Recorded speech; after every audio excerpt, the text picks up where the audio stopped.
I posimo je Dikon, je ovdje i kao što ste čuli po naslovu, danas ćemo pričati o jednom youtuberu koji želi da kliknete na njegov video.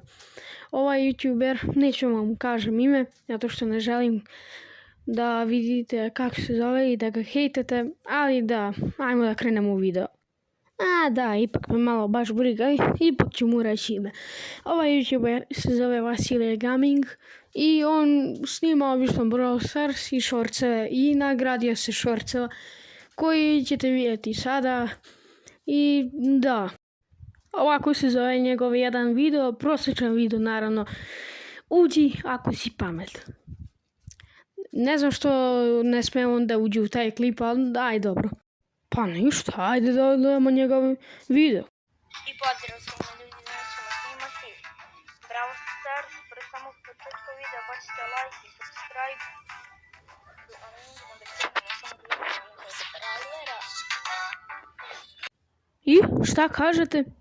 Loše, naravno. Brawl Stars video, naravno vidio si kako sam ja pauzirao i nisam pauzirao jer sam morao snimiti ovaj video i već ovo editujem 50 minuta, tako da molim vas u pomoć. Sad kad smo završili sa mojim tužakenjem, ajde malo da pogledamo još jedan video, to jest da pogledamo malo više od tog klipa. Šteta ako nosite slušalice.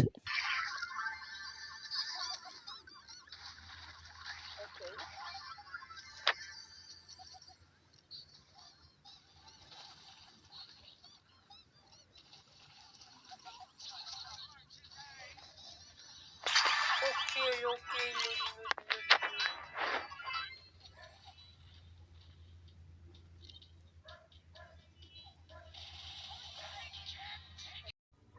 Je najzad umro, a meni malo crkavam. Da, jako mi se spava. Vidimo se u drugom klipu, da, ajde, čao. Šta gledate, još parkour. Ćao.